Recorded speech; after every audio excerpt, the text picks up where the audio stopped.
Эфир абхазского телевидения продолжает русская служба новостей. Здравствуйте. В Сухуми прошел круглый стол на тему «Абхазия-2020. Пошаговые действия по выходу из кризиса». Мероприятие организовано Центром социально-экономических исследований Абхазии. Во встрече приняли участие ученые, политики и общественные деятели. Репортаж Гугут Савардания.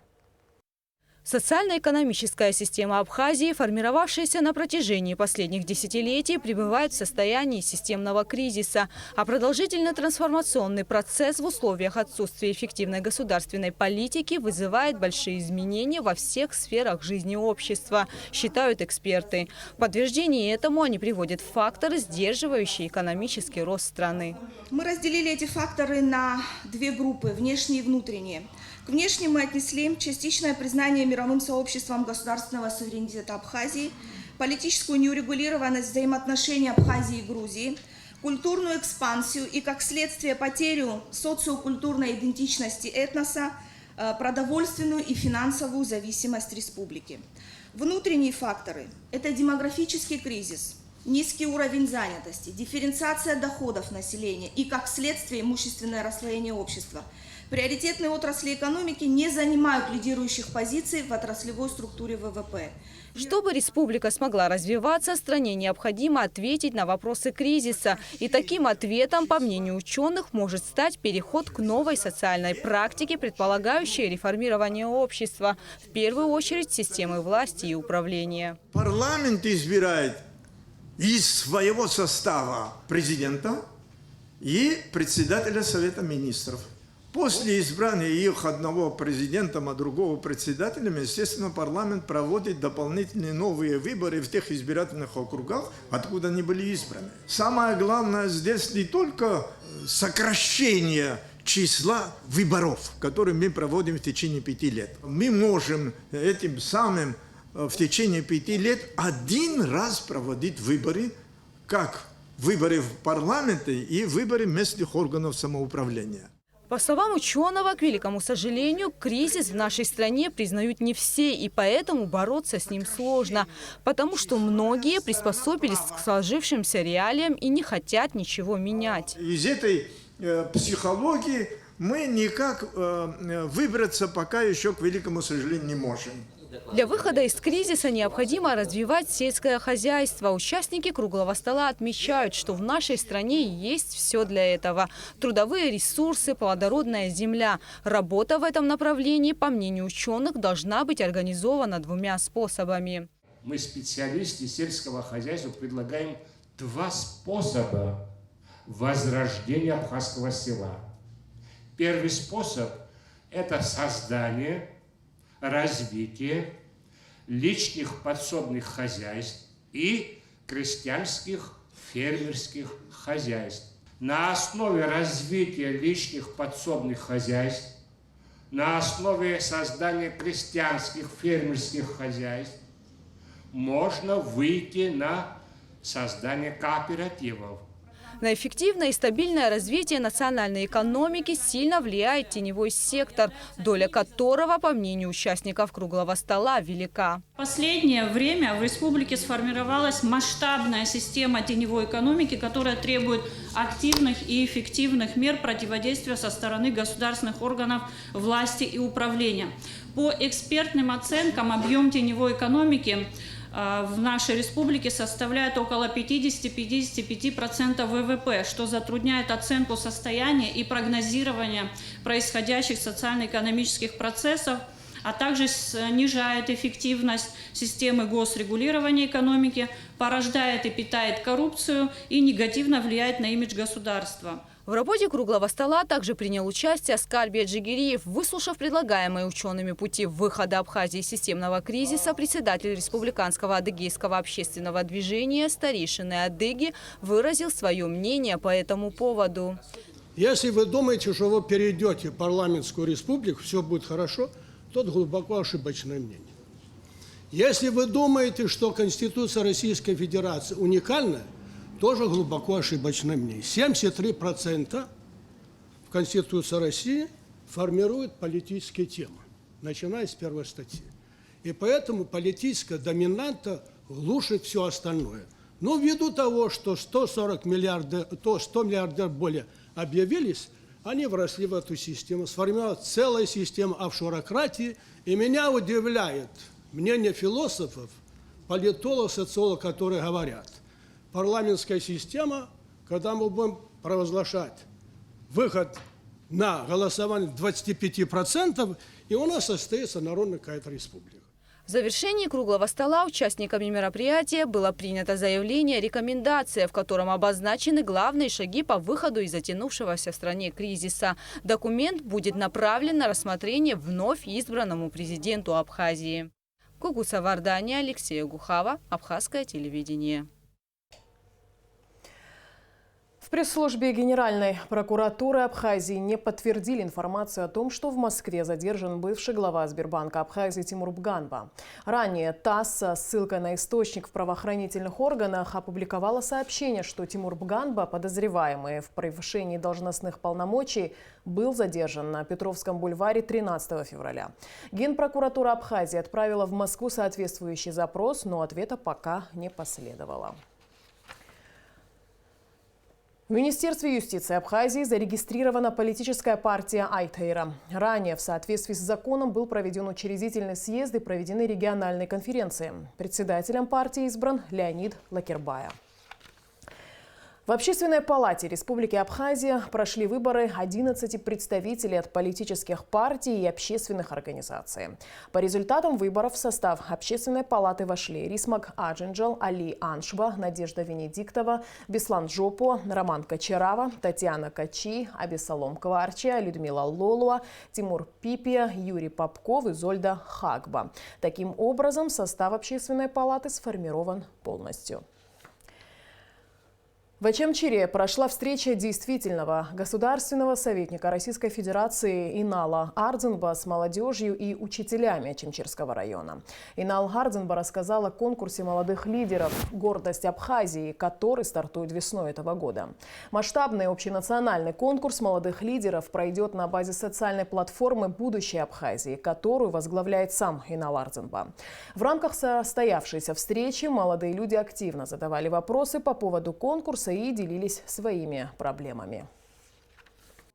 Очень полезная встреча. Я исхожу из того, что мы обсуждаем план действий, хотим добиться реального результата.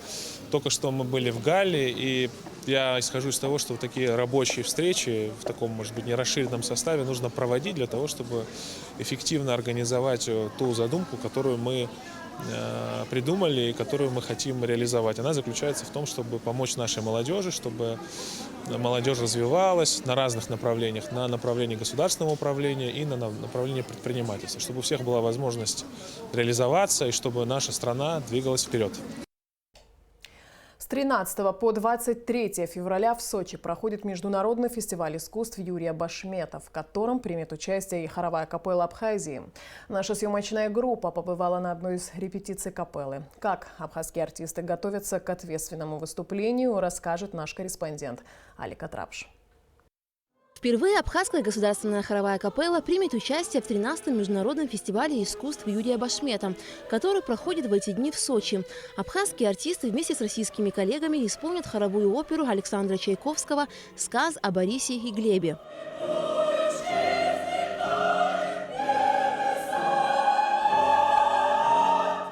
Приглашение на участие в фестивале абхазская капелла получила от организаторов. Они же и предложили спеть хоровую оперу. «Сказ о Борисе и Глебе» – довольно сложное произведение, и поэтому руководству государственной капеллы было непросто принять приглашение.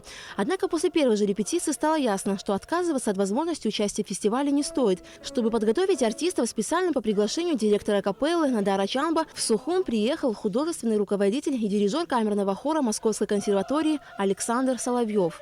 Основной персонаж этой оперы – это хор. И в составе смешанного хора мы пригласили участвовать несколько хоровых коллективов. Это камерный хор Московской консерватории, это Тульский государственный хор и муниципальный камерный хор Нижний Новгород. Нам пришла идея усилить состав исполнитель этого сочинения государственной хоровой капеллы Республики Абхазия. И вот сегодня я провожу уже 3-ю репетицию с капеллой для того, чтобы тоже привести музыкантов к единому знаменателю, к тому, что уже было сделано в Москве на сводных репетициях. И есть ощущение, что капелла органично вольется в общий состав исполнителей. Зимний международный фестиваль искусств Юрия Башмета по праву считается одним из самых главных культурных событий России. В программе фестиваля академическая народная музыка, джаз, арт, драма, опера, образовательные проекты. И участие в ней абхазской хоровой капеллы – очень значимое событие. Это какой-то рубеж для творчества капеллы, потому что вот такого масштаба, тем более современной музыки, это, во-первых, не каждый хор берется за такое сочинение. И я очень рад, что наша капелла отнеслась к этому очень серьезно, творчески. Очень большую работу провела Нора Иродовна Джинджел, художественный руководитель и главный дирижер нашей капеллы. И певцы очень ответственно отнеслись и выучили вот такую очень сложную партитуру. На фестивале в Сочи в составе абхазской капеллы будет петь и студент 1-го курса дирижерского факультета Московской государственной консерватории имени Чайковского Барас Куджба. Я участвовал в этой опере уже 7 числа в Москве. Была первая премьера. Участвовать нелегко. Помимо пения нужно осмыслить эту оперу. И так как тут действительно главным элементом в опере является хор. И я очень рад тому, что я участвую в качестве артиста хора, представляю в данном случае 2 коллектива: капеллу Абхазии и также камерный хор Московской консерватории. И я даже горжусь. Спасибо большое. Абхазская государственная хоровая капелла выступит на международном фестивале искусств Юрия Башмета уже в понедельник, 17 февраля, в Зимнем театре города Сочи. Аля Катрапш, Степан Мартиросян, Абхазское телевидение. С 1 января по 10 февраля в Абхазии отдохнули 17 тысяч туристов. По сравнению с аналогичным периодом 2019 года заполняемость отелей увеличилась в 1,5 раза. По мнению зампредседателя Госкомитета по курортам и туризму Астамура Барцец, этому способствовали хорошие погодные условия, отсутствие снега на зарубежных курортах и правильная маркетинговая стратегия ательеров. Наибольшим спросом пользовались однодневные экскурсии. В январе и первой половине февраля Абхазию посетили 12 тысяч таких туристов. 5 тысяч отдыхающих приехали на более продолжительный период. В новогодние праздники больше всего туристов отдохнули в Западной Абхазии. Самыми популярными местами посещения традиционно были Рицинский национальный реликтовый парк, Новоафонская пещера, Сухумский ботанический сад и обезьяний питомник. Рицу в январе посетили 11 325 человек, что почти в 2 раза больше, чем за аналогичный период 2019 года. Государственный комитет по курортам и туризму Республики Абхазия просит всех гостей страны быть бдительными в связи с тем, что в ходе мониторинга интернет-пространства на наличие мошеннических сайтов было выявлено 5 мошеннических сайтов, предлагающих путевки в Абхазию. Убедительная просьба сверять информацию с официальными данными Госкомитета Республики по курортам и туризму или обращаться по номеру горячей линии. Общее количество посетивших нашу республику с целью отдыха, то есть которые проживали в домах отдыха, пансионатах, гостиницах и с однодневными экскурсиями, составило около 17 тысяч человек, что на самом деле не маленькая цифра для нашей республики за новогодние праздники. Больше всего посетила Рицинский национальный реликтовый парк. По сравнению с прошлым годом в 2 раза больше. В прошлом году за новогодние праздники 2019 года его посетило около 6 тысяч человек, а в этом году около 11 тысяч человек. Новоафонская пещера – такие же показатели, как и в прошлом году. Но нас удивило, что в этом году вдвое больше людей приехало в нашу столицу.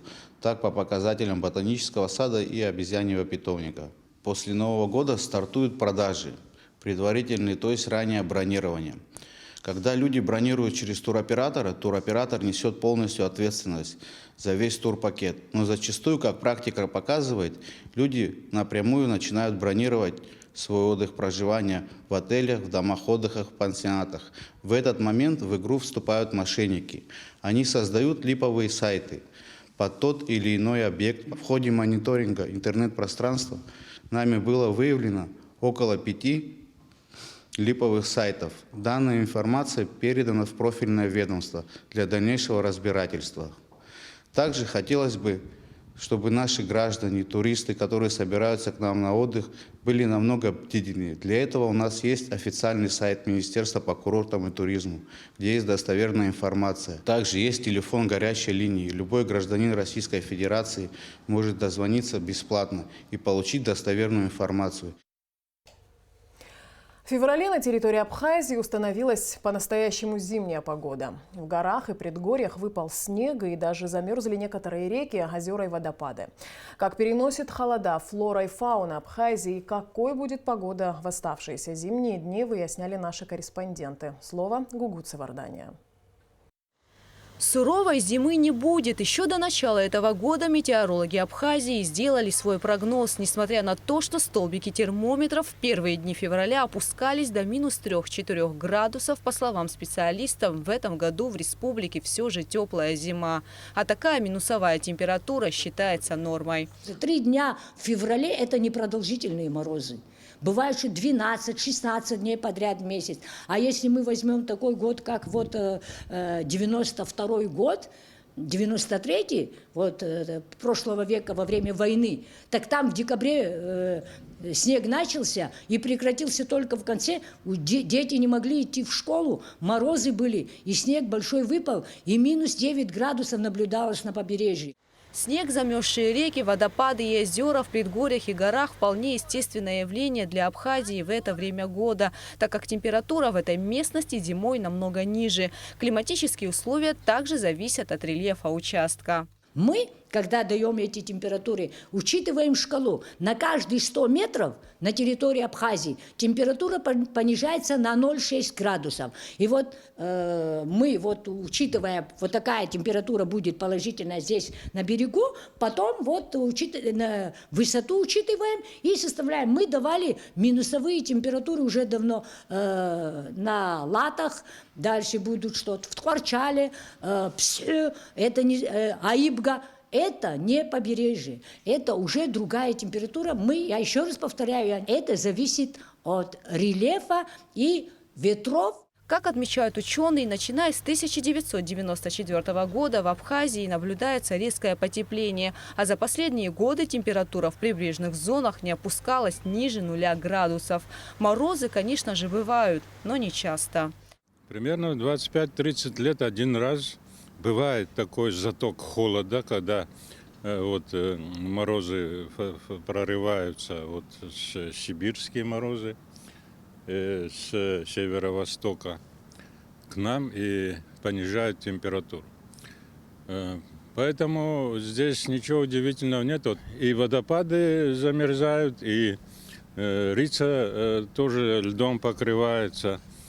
Здесь пока что, наверное, ничего такого страшного для человека и для окружающей среды нету. Многие надеются, что такое понижение температуры будет способствовать сокращению популяции сельхозвредителей. Как говорят специалисты, резкие перепады температуры, конечно же, влияют на состояние живых организмов, в том числе на здоровье человека. Но что касается вредителей, то они способны пережить даже более холодную погоду. К сожалению, хочу отметить, ни самшитовая гневка, ни клоп мраморный, ни пальмовый долгоносик, им эта температура не вредит совершенно. Если говорить о самшитовой гневке, то она выдерживает минус 18 градусов. По прогнозам специалистов, на протяжении последующих 5-8 лет особых изменений в климате страны не произойдет. А что касается этой зимы, то, скорее всего, снега и минусовой температуры больше не будет. Гугут Савардания, Инна Лугухава, Абхазское телевидение. Мы продолжаем прямые эфиры с участием политиков, общественных деятелей, экспертов. Сразу после информационного выпуска Амшек Шара смотрите прямой эфир с участием вице-премьера, министра экономики Адгура Ардзенба. А сейчас информация на выходные. По информации гидромедцентра, в выходные дни в Абхазии ожидается переменная облачность. В субботу без осадков, в воскресенье местами возможен слабый дождь. В предгорьях и горах снег. Температура воздуха ночью 0 плюс 5, днем плюс 6, 11. Температура морской воды плюс 9. На этом наш выпуск завершен. Я с вами прощаюсь, а Абхазское телевидение продолжает свою работу.